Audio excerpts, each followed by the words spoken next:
I know some of you have other engagements, so please discreetly sort of, wander off when the time comes.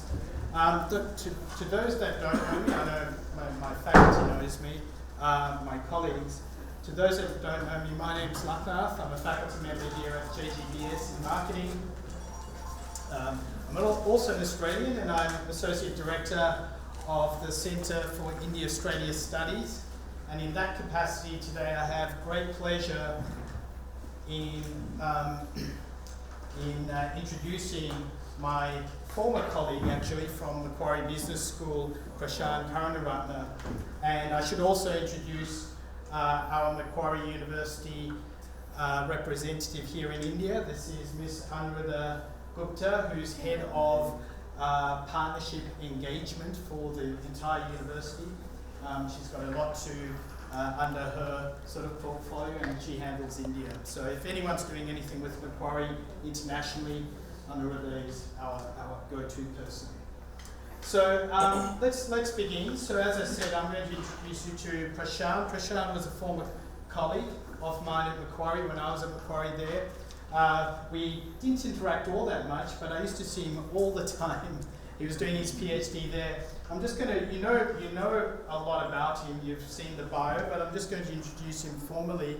Prashant is a lecturer in teaching and learning at Macquarie Business School. He is a young generation lecturer, which belies the fact. And he's developed his own modern and technology-savvy pedagogical method in teaching in business schools. And I'm sure many of us here in India at JGBS and JSFB. By the way, I want to introduce and thank my friends at JSFB as well for taking part in our workshop too. But I'm sure many of us at JGU will understand, the challenges we face in teaching our particular bunches of students. And so I'm sure Prashant will provide us with hints and tips and philosophies and techniques about how to handle that. He will be talking about authentic learning, and I don't really want to speak too much about it. I want to hand it over to him. So how about we do that? Prashant Karunaratne, he'll be here for, I think you'll be talking for how long? 60-ish, 70-ish? 60, 70 odd minutes. So I hope you can all bear with us for that moment. I'll hand it over to Prashant. Thank you. Thank you everyone for having me. I'm honored to be here. I'm from Macquarie University, and our university is comprised of 5 faculties: arts, sciences, medical science, human science, as well as the Macquarie Business School. Until recently, we were called the Faculty of Business and Economics, but we merged our Applied Finance Center and our Macquarie Graduate School of Management with the Business School, and now we're come under an umbrella called Macquarie Business School. And our university, there are 40 universities in Australia. Our university is relatively young, less than 55 years old, and in that short time, we've managed to come to the top 1% of universities worldwide. The Business School is a big part of the university. We have 37,000 students in the whole university, and the Business School is the large part of both the student population as well as the academic staff population. I'd like this to be a two-way discussion. I want to learn from you as much as we can learn from each other today. So this is a two-way street. I'd love to know about the Indian context of learning and teaching as well. We have lots of Indian subcontinental students at Macquarie University and right throughout Australia, and it'll be great if we can have a conversation, interaction about what works for you, ideas that I can take on board, what works for me, and ideas for you to take on board. So with that in mind, the first task, if I may, it's quite a group-based session on authentic learning and teaching. In front of, there are 4 of these sheets across the room. If everybody in the front row can please turn around and face the row behind you so we can have some group discussion. If everybody in the front row can turn their chairs around. Everyone say hi to your new neighbor and group member. And you have a sheet. There are 4 sheets across the room. And how do I get this slide to project, please? I think on the How can I get this to project? PDF, yeah. This one, please. Sorry, I thought the slide. Yes. No, sorry, the PDF I had opened before. This one, yeah. Can you please grab the white sheet that says what is authentic learning and teaching? And I'll give you 2 minutes just to discuss with your group members and jot down some points. What you may think is authentic learning and teaching. So this slide, yeah, thank you. Thank you, Lakman. Yeah, there's only 4 across the room. There are only 4, so you'll have to discuss with them, please. And use the pens we've given you, please. 2, 1, thank you. Okay, let's just share some of the thoughts that we have got across the room, please. We'll stop by discussing, please. Excuse me. Thank you. Thank you. Great discussions going on, obviously. Who'd like to share some of the thoughts the group came up with? Who'd like to? Yes, your name is, please? My name is Buneshwari. Buneshwari. Thank you. And authentic learning is experiential learning, interactive learning, outcome-based, Outcome-based. and relative changes in the behavior and align the values. Thank you very much for those ideas. We'll keep discussing in a few minutes. Anyone else would like to share, maybe from this side? Yes? Your name is? Siddharth. Thank you, Yeah, so Siddharth. we discussed that the first point we discussed was that the learning should be included with the learning objectives. Whatever you teach should be included with the learning objectives. Then the student should give some reflection to the teacher, and that's an important part of authentic learning. Yeah. And then we should have a proper transfer of knowledge, which means proper understanding of the subject, whatever we are trying to make the student understand, we should have proper transfer. And Siddharth is speaking. and somebody said that a person can take on the task, I think. Take on the task, yeah. Thank you, Siddharth. Anyone from this group? Yes? Hi, your name is? My name is Kishore. Thank you, Kishore. You mean that the expectations of students are matched perfectly? Learning is internalized within the students, which is depicted. That's what we want. Internalize the learning, yes. And anyone would like to share?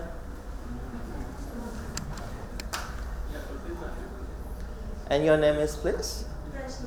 Thank you, Rajni. Yeah, the learning should be application-based, understandable. It should be a two-way interaction between the faculty and the student.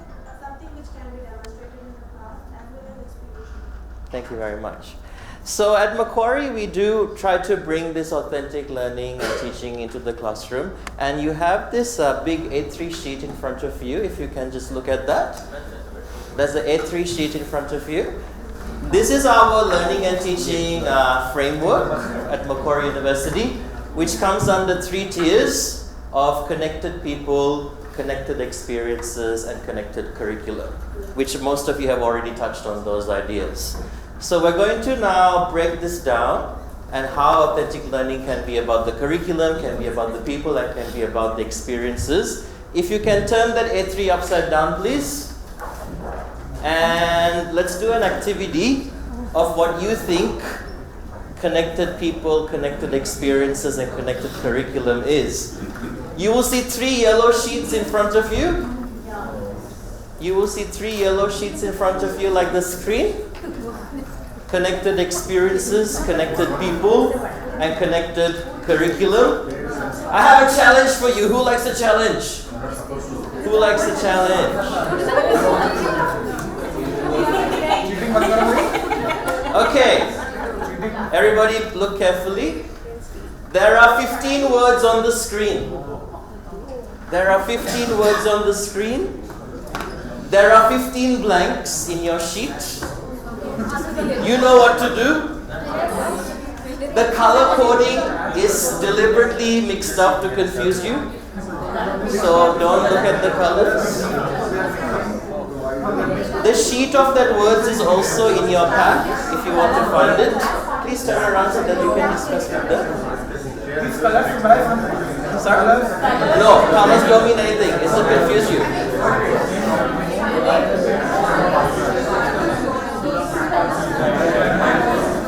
You actually have this sheet in front of you if you look in your pack.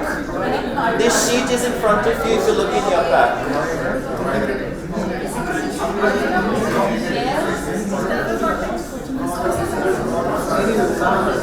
The sheet is in your pack.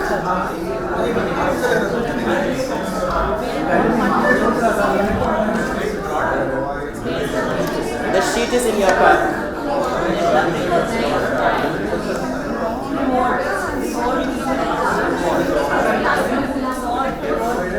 Yes, perfect. You found it.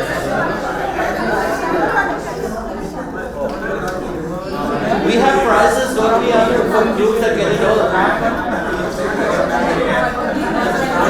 Masters covered and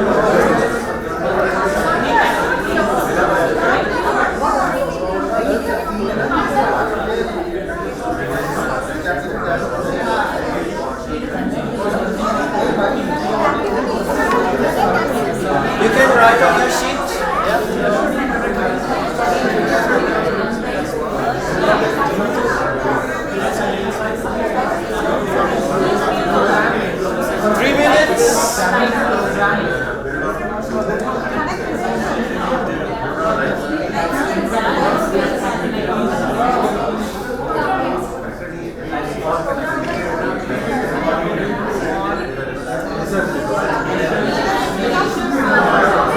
We have some great interactivity and some great strategies, deleting words.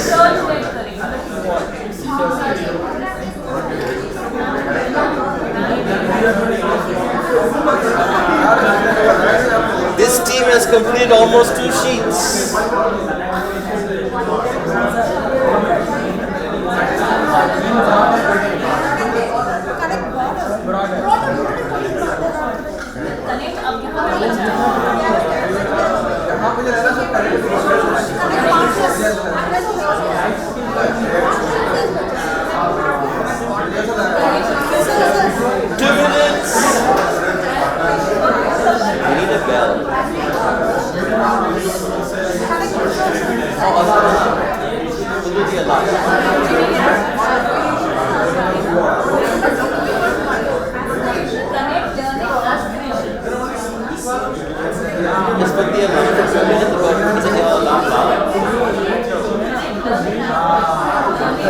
I'll do it. निकल जा मार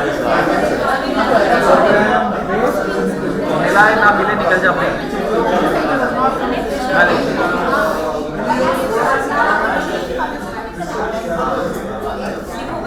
1 minute.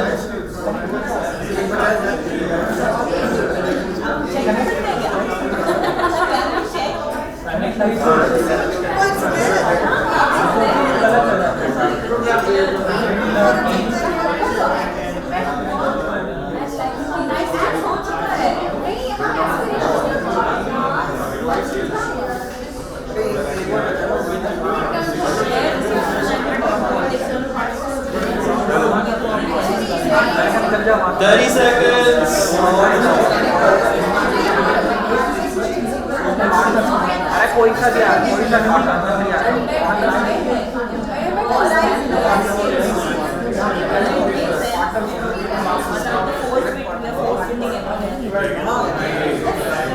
Ten seconds.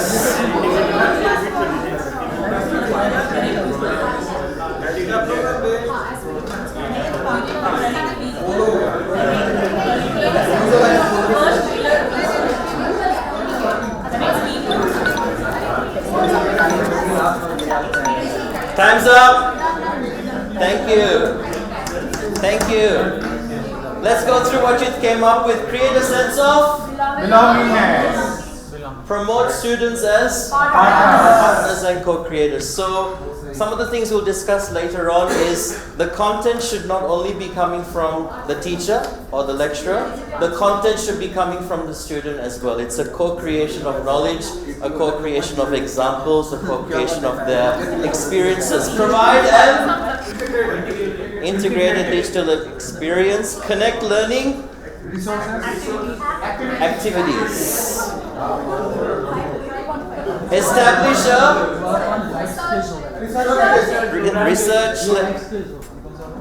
program-based curriculum, outcomes and assessment, embed work and life skills. So something big in the current spaces. Something big in the current spaces with artificial intelligence. We can stop talking and face the front, please. Thank you.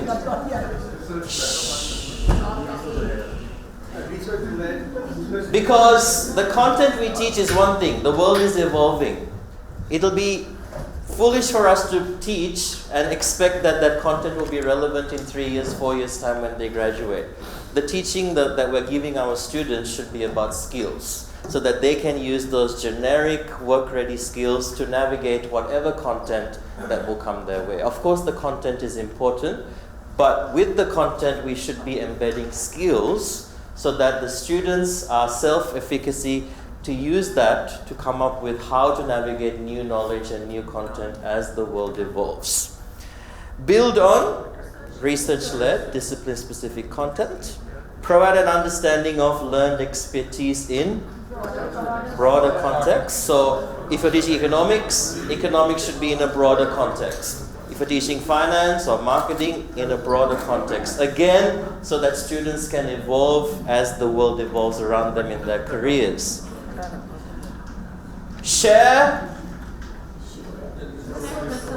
resources and activities. Build external partnership. Develop, recognize, and which leaves the last one, connect aspirations.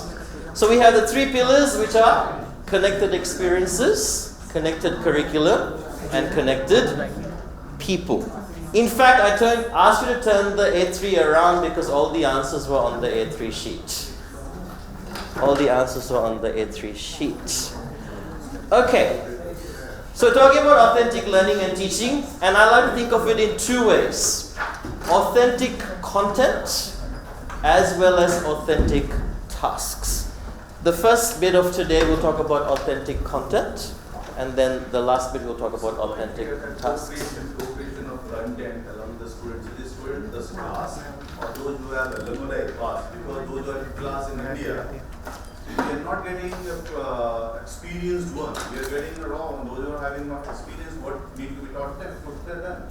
So whether we need to involve their suggestions or it's industry experience, because what practice we are following in Board of Studies, we are inviting an industry expert who is our alumni. So alumni who has spent a time in the system and then went into industry and then he is coming back. We are inviting industry also, and we are inviting academia also. All three shares platform at a level, and then we design the course curriculum. Awesome. Yes. So what exactly the student involvement, whether this involvement means you would like to say that industry or alumni involvement, or students those who are in that class, they are involved. Thank you for the great suggestions. Yes, alumni are important, the students who've gone into industry.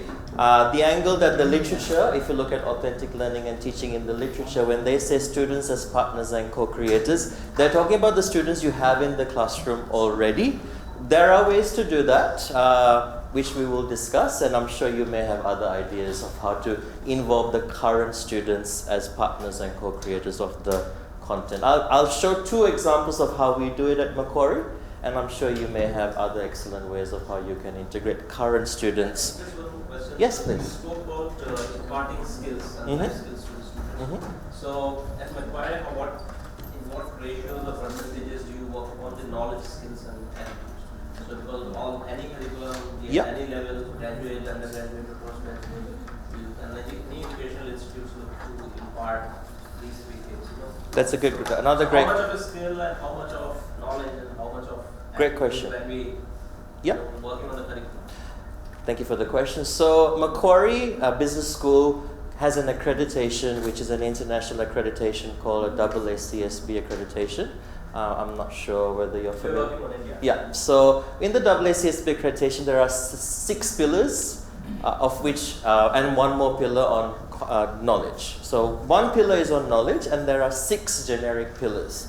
Which you may have seen during the accreditation process. Problem solving, critical thinking, teamwork, ethics, sustainability, and did I mention critical thinking already?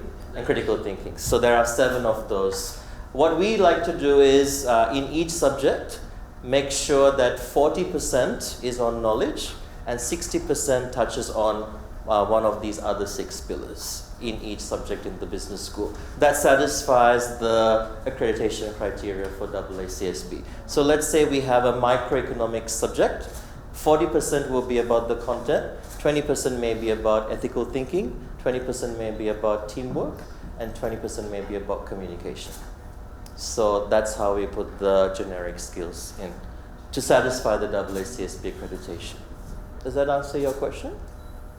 Yes, as far as the accreditation goes, probably yes. Yeah. But if you move out of the accreditation, this because everything is getting driven through what accreditation expects. So if I look at the industry, let's say, because the Indian market is completely different from the market that your university serves. Yeah. So from a market perspective, and when I say life skill, I understand it is more about continuous employability. Yeah. Let's say even 5 years, 10 years down the line. So what should be the focus? So even though we have those generic skills of teamwork, communication, critical thinking, problem solving, ethics and sustainability, the way that is taught can still apply to the subject matter. So we're trying to kill 2 birds with 1 stone. So if we address teamwork within economics, we still give them a team-based activity that's solving an economics problem.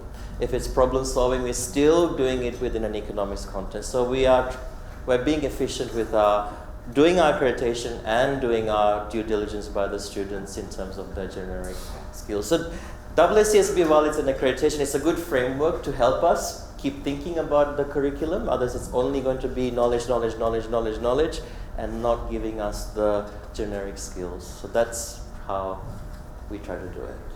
Thank you. So we're talking about 2 types of authentic learning. One is about the content and one is about the activities. So I come from an economics teaching background. I'm in the business school in general, but my main focus is in economics. And I've always found out that you can teach the content, but the student feels that they're not connected to the content. Why am I doing an economics subject? I'm an accounting major. I'm a management major. I want to do marketing. I want to do investment banking. Why is economics relevant to me? So I need to find a way of engaging them. How is economics authentic to your experience as a marketer? How is economics going to be authentic for you as an accountant? Why is it actually important for you? So one problem I had was how to engage the students. So I looked at why the student needs to learn this topic. And then I looked at the literature on how to engage students from that point of view. The other issue students have is you can have all the content, beautiful textbooks, brilliant lecturers, but they don't know how to navigate their own learning journey.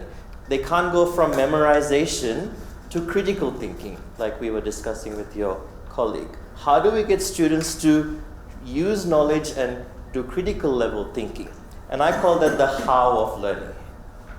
So I like to engage the students as well as equip the students so that they're empowered in their learning space.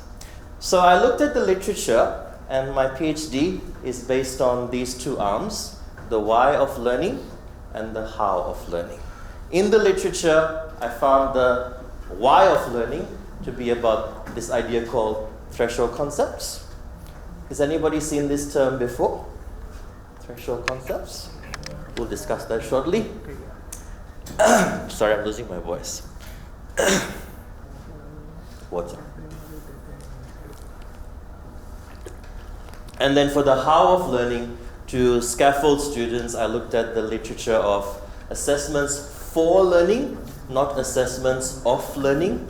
An assessment of learning is different from an assessment for learning, as well as the literature on learning taxonomies. Let's talk about threshold concepts first, then we'll look at learning taxonomies, about authentic content, and then we'll talk about authentic tasks later on. Is everyone okay so far? Yes. Everyone say yes. Okay, so we'll talk about the why of learning threshold concepts.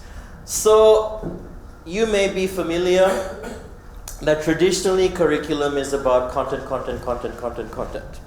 The threshold concept focus flips this. Instead of talking about content, building, threshold concepts are this idea of how students can view the world. It's a portal, it's a lens that students receive, and once they receive this lens, they will see the world in a completely different way. Every discipline, whether it's economics or marketing or biology or law, has what are called threshold concepts. Threshold concepts are, they have to satisfy 5 features. This is not from me, this is from the literature. For it to be a threshold concept, it must be transformative. Once you acquire this concept, it changes the way you view the world. A threshold concept is also integrative. That concept can be used not only in the context of that discipline, but it can be used in the context of any discipline. A threshold concept is irreversible. Once you learn it, you can't forget it, even if you tried to forget it. It's something that sticks with you forever. A threshold concept is troublesome. It can be difficult to learn at first. And threshold concepts are bounded. Each discipline has their own threshold concepts. I'll give you an example if it makes sense. I have studied finance and I have finance colleagues teaching finance. And I don't know about your experience, but in Australian curriculum, the way they teach finance is, let's talk about the value of a bond, how to price a bond, how to price a share, how to price a mortgage, how to price a loan, and every week they do a different product. And the students go, oh my goodness, there are so many formulas and equations and so many things to price. But actually, if you think about it, it's based on one threshold concept, whether it's a bond or a share or a mortgage or a loan or an annuity or perpetuity, it's all about time value of money. If the student gets the overall worldview of time value of money, you don't just look at the rupees, you look at when is that rupee coming and what is the present value of that. So that is a threshold concept of finance. Instead of teaching building block, we try and get the students to see the overview lens of looking at the world. And once they acquire the lens, even if the financial market changes, creates new products in the future which we don't even know, the student can use this general knowledge to accommodate whatever is changing in their world. Another threshold concept in economics, you may be familiar, is opportunity cost. Would anyone like to tell me what's opportunity cost, please? Cost of foregoing the best alternative, right? And have you noticed, if you know this concept, you're using it all the time in your life when you're making decisions? My wife is from a science background. She has not come across this concept, and we have arguments because I make decisions based on opportunity cost. She makes decisions based on just the cost. I've acquired the threshold concepts. When I make a decision, I always think, what else can I do? But for her background, she hasn't come across this concept, so it's hard for her to see from that point of view. So every discipline has... But that concept is also very troublesome, because how do you Correct. make the second-best alternative? Correct. So they satisfy all 5 features. Yeah? So you can't forget it. Once you have it, you automatically think this way. So it's a lens you've given your student. It's troublesome to learn. I mean, I'm having trouble trying to teach my wife. It's hard for her to learn this concept.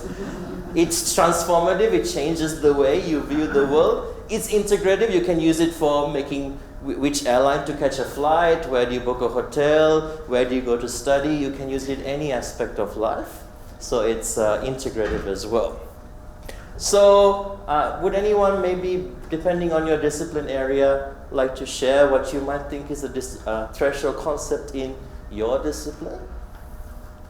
We have a different group of people here, so would anyone like to share what you think might be a threshold concept in your discipline? Like in economics, maybe. Yeah. So, for example, in economics, the threshold concept may be rational utility. Yeah.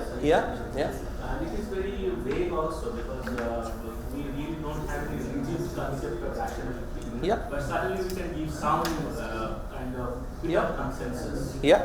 So in that also shows that troublesome. Yeah. So just the whole idea of a constraint maximization problem. Every time you think of something, you think, what do I want to maximize? What is my constraint? And an economist always thinks this way. whichever problem you have in life. Any other disciplines we have around the class?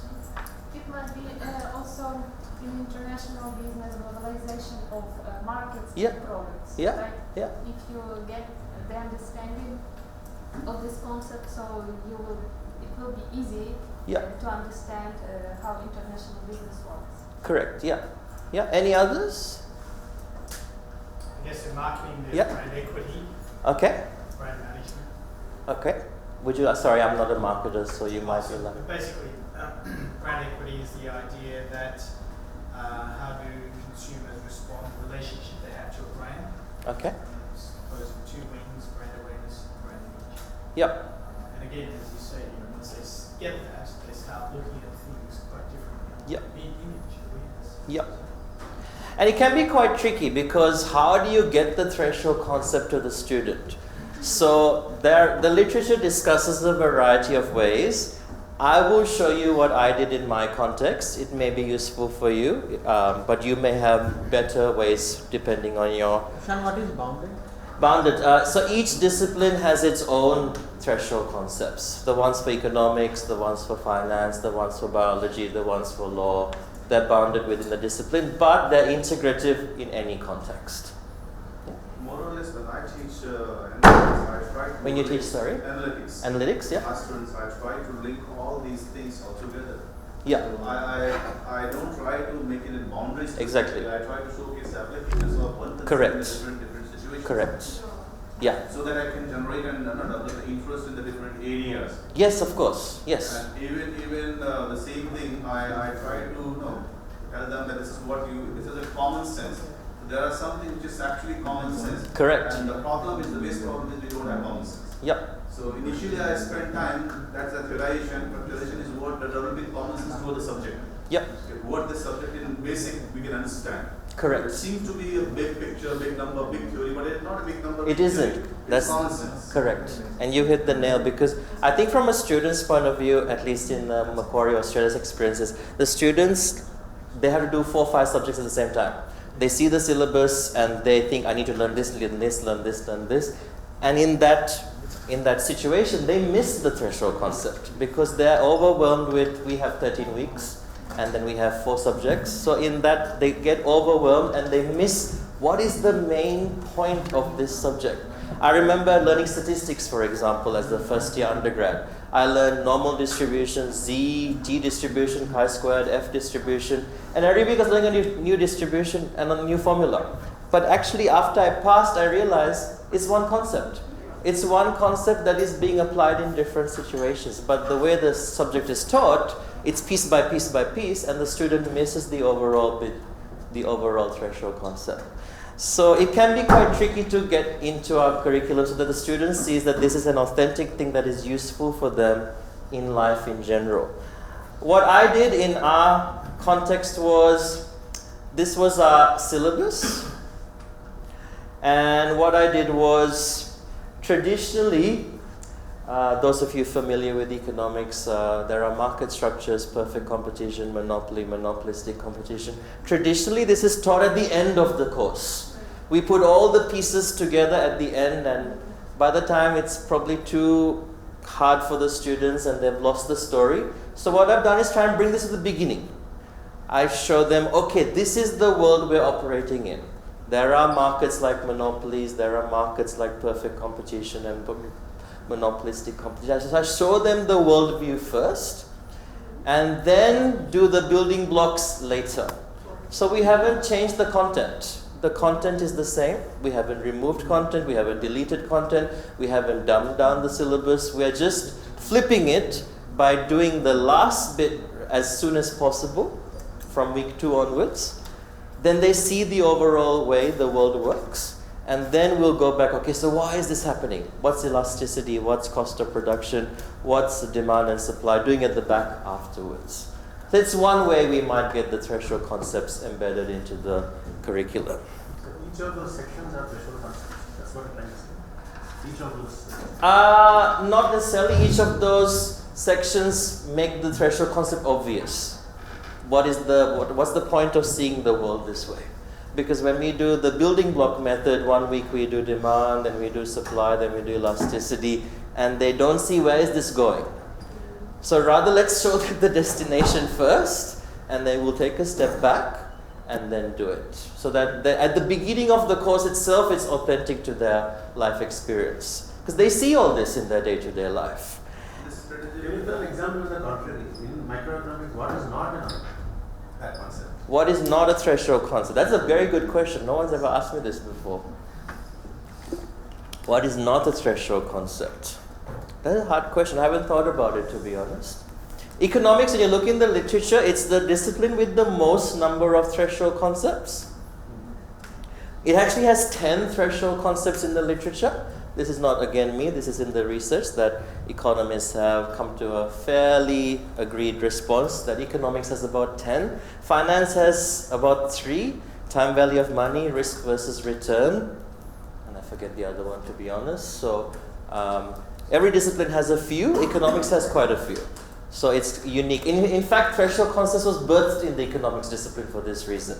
If you look in the literature, the two academics who came up with this together, it's a joint paper. One is an economist by training. So that's where it was birthed, because it has quite a few that can be used in any area of life. I have a comment or a question. Yes, please. So I was teaching the flip side, like you were telling your wife what is the opportunity cost, right, to a science student. I was teaching emerging technologies in the impact of business, blockchain, AI, IoT to commerce students, right? So it's a lot more harder for the commerce students Of course. to grasp the scientific thing, right? So I didn't create any kind of threshold concept. If you go into AI, there are a whole bunch of things that you can learn from a conceptual standpoint, right? From networks to things like that, right? Mine was more focused on purely how these are applied. Started with that. Yeah. In terms of how AI is applied in business and commerce and finance and so on and so forth. And then kind of peeled it up and said that what is blockchain, what is permissionless state. So you've gone the flipped way again. That's awesome, yeah. So is that kind of what you're trying to get at? Because Pretty much. I couldn't, I didn't have it. Exactly, you may be doing this already without the word. So that's the other thing. You may be doing this already without the term. If you look in the literature, it's nice to see what others are doing. So if you go on Google Scholar, for example, and you put threshold concepts, that's exactly what you're referring to. It's show them the way of viewing the world and then peel it back so that they know the context. Others, this building block system, they may tend to get lost because they don't see where this is going because it's taking too long, and they're doing several subjects at the same time. So that's an excellent thing that you're doing, showing the commerce students how it's in their lives, peeling it back afterwards. Thank you. And I think it also depends upon the way we look at the subject. For example, if you take the comparison between, say, Rubenfield and Inlet and Rubenfield as a textbook. Of course, yes. And the other one is, say, Anderson and Quant, like mathematical economics. So they will have completely different ways. Angles. One is like building block and the other one is like this flipping thing. Correct. I mean, and the world is changing, so people will think about this flipping thing as time progresses. There's a new book coming out by UCL, Core Economics, also does the flipped approach. So one way, so coming back to, sorry, your name again? You're asking about how can we get the students as partners and co-creators even if they're in first year and they haven't graduated yet. I've tried to do this in my class. It may be applicable to you because I wanted them to see that the economics or whatever subject that they're learning is authentic and in their everyday life. So I said, here's an assignment, 100 marks, but 4 marks, only 4 marks, so only 4%. You need to find an example of what we taught you in the real world. Take a photograph of it and then critique your example. Does that example fit perfect competition? Does that example fit monopoly? Does that example fit monopolistic competition? So by asking them to take a photo, which they all do, the new generation, Now you're trying to say, take a practical photo and then critique it. And the task is not really about the photo. The task is about them seeing that the subject that we're teaching is in their face all the time if they train their mind to look into it. So that's what I do as a task. Only 4% of a 100-mark assignment. They take a photo and then they, for example, perfect competition. And then the tutor, the lecturer in the classroom so we use a hashtag so that it's easy to find the example later, so that the tutor can see, okay, what are the examples you found? Put the hashtag, we can use Instagram or Google Images, and then you can see all the students' examples. And then the students have to critique, okay, why is this perfect competition? How does it fit the model? How does it not fit the model? So they're not blindly accepting it, they're critiquing. What works, what doesn't work? So they're seeing, okay, agricultural products, foreign currency, this is something I interact with every day, it's perfect competition. Or for example, Monopoly, the train system they're using or the postal system they're using, or I think some students are cheating. They didn't find the picture, they've taken a Google image. I don't think anybody saw Army helicopter. So then they are seeing the examples that are in their everyday life. So again, one way, so then we are using the student to bring the example. So the textbook can be outdated, as you were mentioning. The example in the textbook, like lots of textbooks are using, I think Indian textbooks like to use salt as an example for perfect competition, but not applicable today, historically. So this way the example is current, created by the student. Then the student is critiquing it, so they're not just blindly taking a photo, they're critiquing the example as well. It might be different from the subject to subject. Of course. What I do take examples in the class. I create examples from the class instantly, from their life. Exactly. And then I try to connect it along. I think this is what way, is a systematic way of doing the same thing. But of course, like I said, everybody's probably doing this already, and thank you for sharing. in spite of taking those examples already being there in books, there's no meaning of taking those things. If Correct. we are studying same things available on Google, why shouldn't you come to my class? Correct. I tell them, don't come to my class if you're not getting something additional. And also to convince them that whatever you're teaching is in their day-to-day life. If it's as simple as taking a photograph, then it hits them that this is an authentic thing that I'm learning day-to-day and experiencing day-to-day. So we talked about the why of learning, engage them with the threshold concept. Now let's talk about how are they going to learn, whether it's economics or any discipline. Two pieces of literature I came across which you may already be familiar with. Assessments. So what type of assessments do you have at your institution? How do you assess students? The two part, internal assessment and external. So external, we're having 50% part of external. External is sit-down examination, and internal is breaking in several parts. It can be component of assignment, presentation that liberty has been given to the professor. So 50% weightage of internal, which professor can decide whether it's going to be assignment-based, presentation-based, activity-based, discussion-based, discussion-based, learning-based, like project-based, whatever it is. It depends. So that 50% is being counted by on those points. Whereas 50% is, if it is a sit-down examination, then definitely 50% is comes from the sit-down examination. And traditionally, assessments are used to see what the student has learned. So traditionally, an assessment is of learning. What have they learned? And can they demonstrate what they have learned? Have they achieved the learning outcomes? There is a whole there's a new literature out. It's not assessments of learning, it's assessment for learning. The assessment task itself is written in a way that helps the student learn. Especially go from base level memorization to evaluative thinking and critical thinking. How can we use the assessment design to help the student learn themselves, not just to assess what they have learned? And literature about learning how to learn, which is based on Bloom's taxonomy. I've given you a card that looks like this. I'm sure you've heard of Bloom's taxonomy.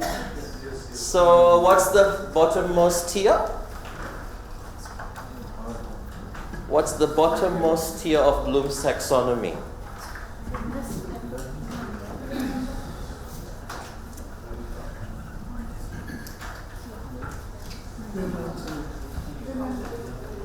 The bottommost here is remember. So you can write there remember. The bottommost here is remember. Why do you think remember is the bottommost here?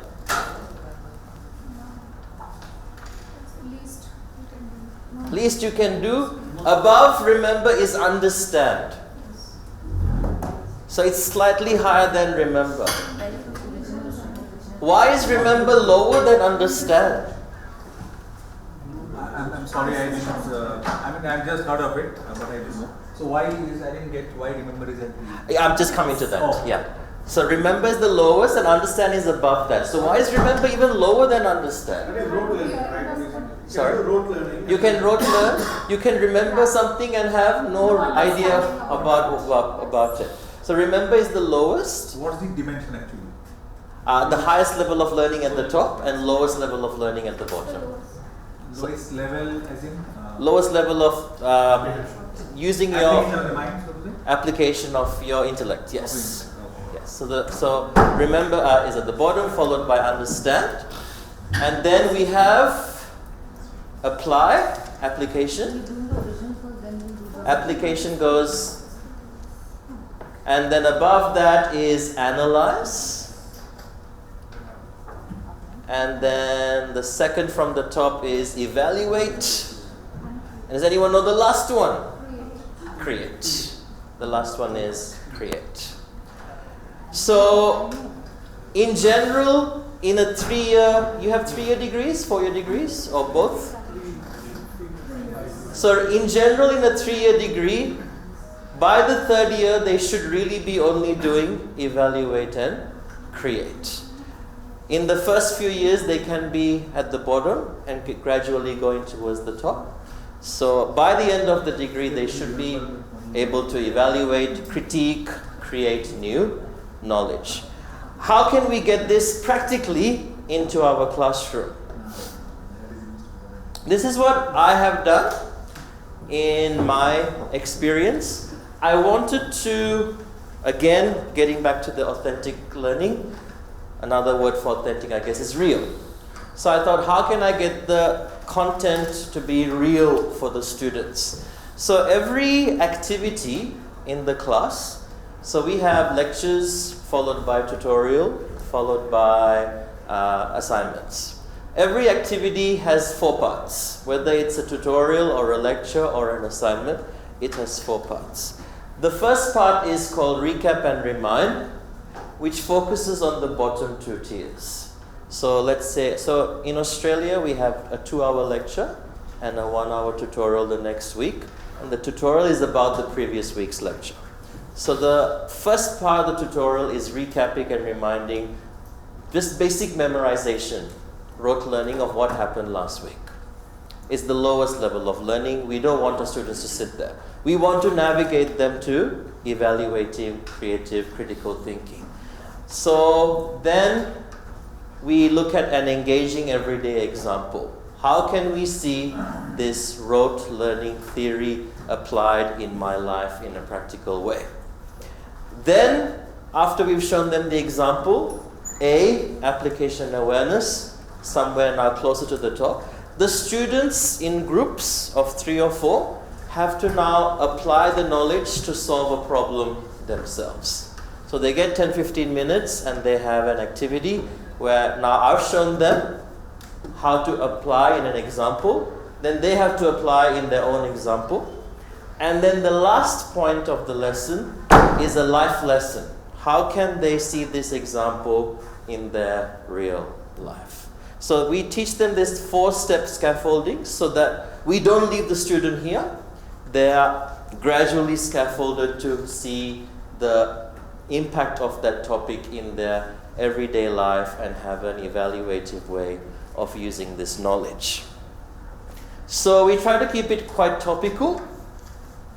So something happening right now around the world is this discussion about climate change, environmental issues, plastic pollution, carbon-based pollution. So this is quite important for them. So how do we make it real for them? So Every activity is tagged REAL, so the student is explicitly know where they are, so that if they understand at least to E, then they know, okay, I'm halfway through my learning. I haven't reached L yet in real. So the student is able to place themselves in that ladder as well. So they know, look, I'm not totally lost. I know I'm towards the middle of this taxonomy. Or if they only know R, they know, I know the concept, but I need to go further. So that it's a way of also letting the student know where they are in that journey of learning and teaching. So every activity is like this, REAL. So R is basically just going through last week's topic. Then we show something example. Who is this gentleman in the picture? It's very hard to keep track because we keep changing every year. It's our Australian Prime Minister. He quite changes all the time. Sorry? Scott Morrison. So this is an example of the economics applied. He used to be the treasurer, so we're talking about environmental issues, so how the government policies are being used to solve that. Then an application, just last year we banned plastic bags around Australia, so then giving them the economic angle behind that. And then they have to do quite a heavy analysis of how New Zealand is addressing environmental issues. Here is an article about New Zealand solving environmental issues by giving human rights to a river. We haven't discussed this in class. It's quite a heavy, high-level thinking topic. Now the students have to use all the knowledge to apply in this context. If New Zealand gives human rights to a river, how can I use the economics I learned in the lecture? How can I use the example that my tutor just showed me? How can I apply that to solve this very high-level thinking article? Even it's only first year, the students, if they're scaffolded, they can actually show you a great result of thinking at a higher level. Another topic is quite topical these days, Brexit or US-China trade wars. And the students would like to see, okay, how is this relevant to me? And so you break it down step by step, REAL, and they can analyze these complicated articles from The Economist. So it's more about the scaffolding. You're not spoon-feeding the content. You're spoon-feeding the methodology. So you're equipping students with a framework, you're equipping students with the scaffolding, and then they follow that so that they can apply that to see something authentic in their day-to-day lives. Any questions so far? All good? This is a very nice concept to discuss here, that how market evolves. Because the same happened with the US and Japan in 80s. And then China has taken the place, China has taken the benefit. So I discussed the same example sometime in class, that now this is time to India. We are supposed to make a policy that we are supposed to make benefit of this war, trade war. Yep. When the US and China is fighting, then definitely India has a big market. Yep. But if China market will break, not even a single country is able to handle so only India has the ability to put the entire thing together. Yep. Yeah. No, it is not completely. We are not completely able to handle that. Singapore and then Hong Kong and yeah, it is going to be spillover. It's the best opportunity right now for India to take all things. But for that we have to look at policy and different things. That's a different angle of discussion. So the last bit I want to talk, if you have 10 minutes more, is about authentic tasks. We talked about authentic content using the threshold concepts approach or the learning taxonomy approach. Now authentic tasks. Another subject that I teach is, it's the Capstone Unit in the Bachelor of Commerce. You may be familiar, Capstone Unit is the last unit in the degree and needs to bring in all the knowledge from what they've learnt into one subject.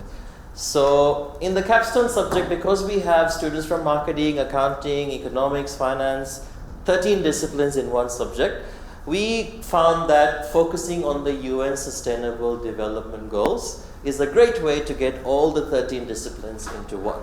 So what we do to make it authentic, to be similar to a workplace, we create teams of 5. And we make sure that every person in the team is from a different discipline. So there could be one accountant, one marketing, one business analytics, one finance, one human resource management.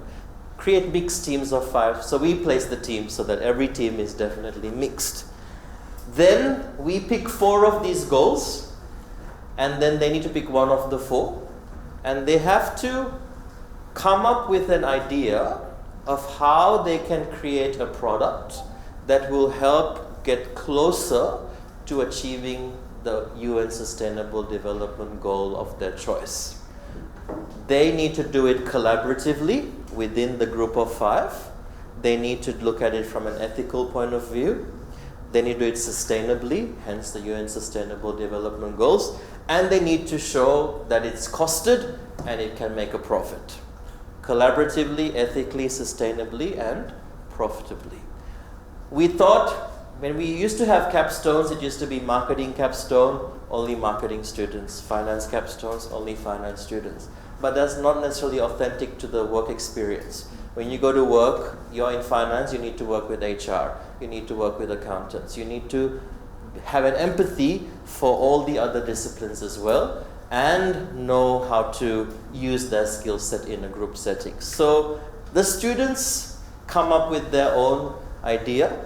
They run a pitch by us, then we give them feedback, and throughout the semester they're working on this project, and then they deliver at the end.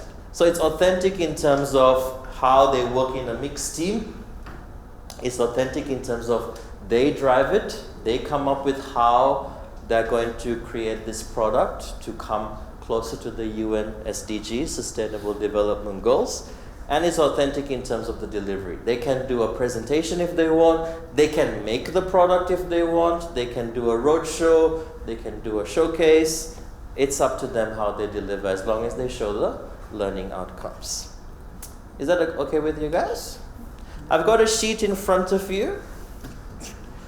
If you can grab this sheet.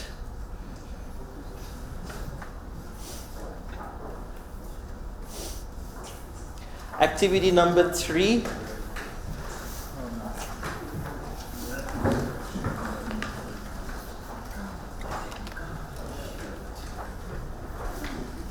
The paragraph is mixed up. Can you get the paragraph into a correct order based on our discussion so far? Just to quickly summarize what we've done.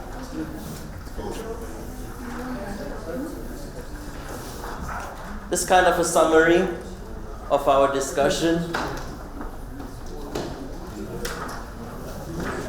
You can turn around because they haven't got it. Thank you. Turn around, please. It's there. Orange color. It's not in that pile, it's in this pile. Things are all mixed up right now. No, it's there. Yeah. Give, I'll show you. No.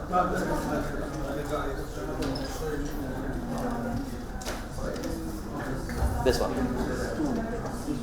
This one. Yeah.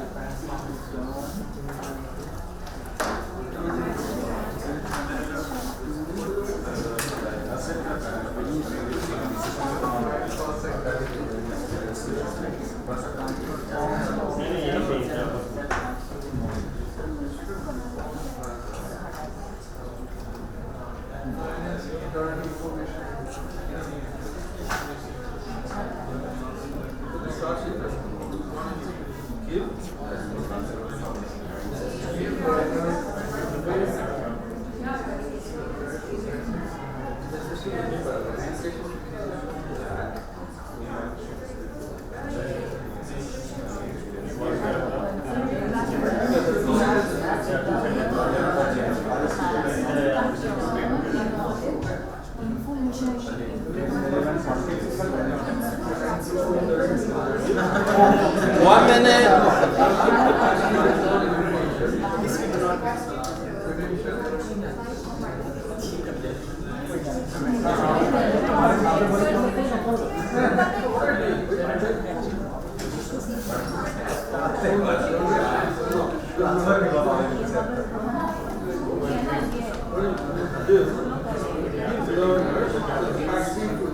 I've got it on the screen. Got it? Educational research has shown that authentic learning experiences give learners the capacity to turn information into transferable knowledge and build professional identity by situating knowledge within relevant context. A summary of what we discussed is also in front of you, just on the screen, the pink sheet. Does anyone have any thoughts they would like to share about how you have? I would like to learn from you as well. What has worked in your class? Okay, Prashant, I have a question which is slightly deviating from the topic. No worries. Relevant. Okay, which is about group activities. Group activities, yes. Now, one of the assumptions of sorry, this gentleman is speaking. Yeah, so one of the assumptions that we have, okay, for authentic learning is we are a highly motivated bunch of students who want to learn, real interest in learning. Unfortunately, we have some students who have, with whom we have a slight challenge there. So we have a free riding kind of problem a lot of times in groups. Yep. Do you guys have that, and how do you take care of it? Of course, I mean, I think every institute, it's a human nature. Whether if it's not in the group, then they're not human. So two ways we handle that. One is obviously the marking aspect of it. But how do you know who did what? So as an institution, so this is the institutional solution. Every group task have to have at least 50% individual contribution. So if we give them a group project and it's worth 40 marks, 20 of the marks, they have to do something individually. So let's say the Sustainable Development Goals example I gave, right? As a group, they're coming up how to reduce poverty. And they've done that as a group. And that's worth 60 marks actually, not 40. That is worth 60 marks. However, of that 60, 30 marks, each person in the group has to write a reflection on their bit. So we have to have an individual component as well. So there are two submissions. Two submissions and one group. And there's a group submission. Correct. So each group has to submit, each person will submit 2 files. Yeah. So that's one way from the policy perspective. We've had this issue, every institution has this issue, whether it's Harvard or your university or mine. So we had to have an institutional-wide solution. The second is the peer review forms. So they have to agree that X% was done by everybody. And so if it's a group of 5, ideally should be 20 each. But if one student says, I feel I did 40, and there's a difference in the match, then the lecturer will intervene and see, why do you think you did 40 when the other group members think you did 20? And then we can see who's been free riding. So that's a way of also. So each individual, each group member is doing a peer review of what? How much I contributed and how much I think the others contributed. So you will do a matrix. You'll do a matrix of saying Matthew, Mark, Luke, John, and me, 2020, 2020. It should be like that. But if it's not, then you submit something different, and then the lecturer will intervene. So each group will have a tutor. So we say tutor, but they're academic staff, and then they will look and intervene and see who's the free rider here. So one of the things I do in my this kind of group project is purely from an assessment perspective. Sorry, he's speaking. From an assessment perspective, it's a group project of 4 members, right? I ask them to prepare their own set of slides and present it, right? But then, when it comes to the Q&A part of the group discussion or of the presentation, I tell them in advance that I could be asking a question of any of the team members. So they need to be prepared with the rest of the material as well, not just their own 2 slides or 3 slides that they present, right? So that kind of forces them to work as a team to understand what the others are doing as well. So it kind of counterbalances, but that's This is a normal issue. Normal issue, So can we have, can I write to you sometime? So yes, of course, I'll give you my card. Yeah, please. Yeah. And likewise, please. This is a good exercise when your class size is small. Group size with class size. So if you're teaching a class size of 60 or 80 or 2 batches, then this process takes a lot of time. And even I did same. I individually interact along with the student and prepare a matrix sheet for individually, but it took me a lot of time. So then I decided that in spite of going to school evaluation, I should adopt different exercises where I can involve all of them all together.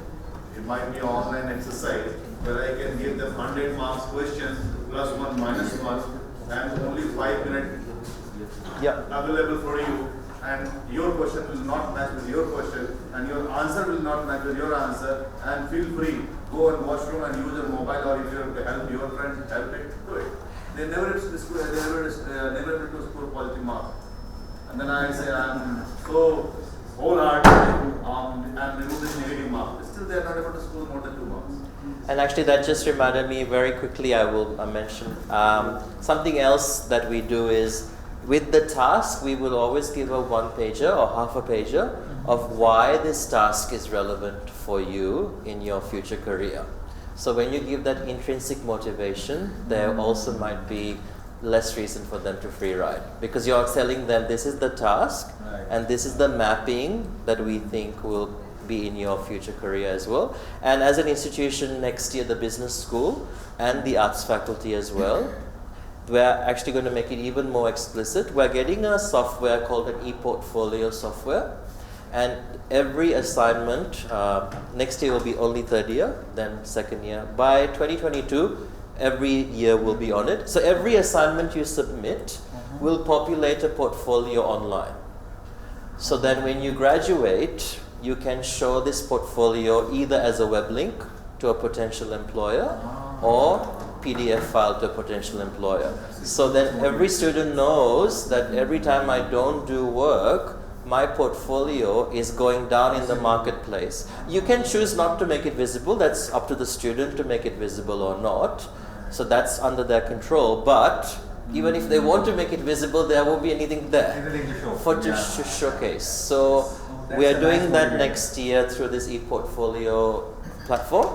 So everything will populate it, and then the student knows that this task is authentic because it is creating my portfolio for employability purposes.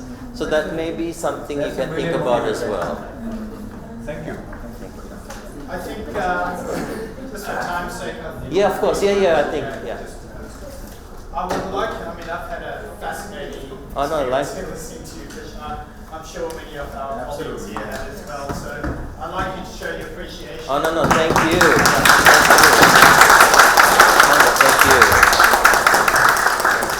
We also have a ritual here at JGU by it's a I guess an ordination of our JGU scarves. Okay. So we'll do that when we get to the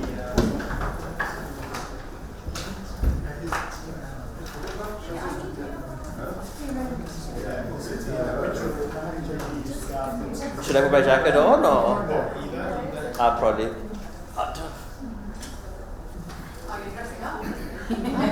Well,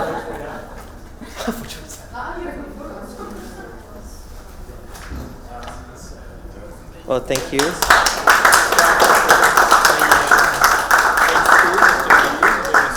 Wow, yeah.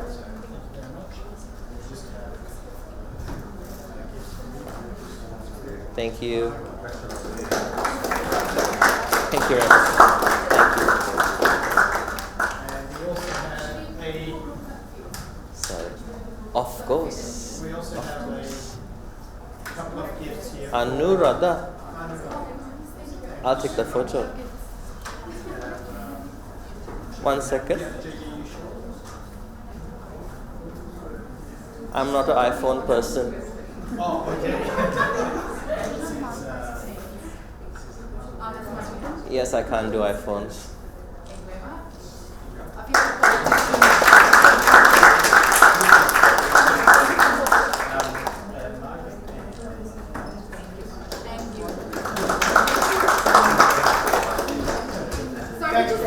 We would love to have a group photo, please.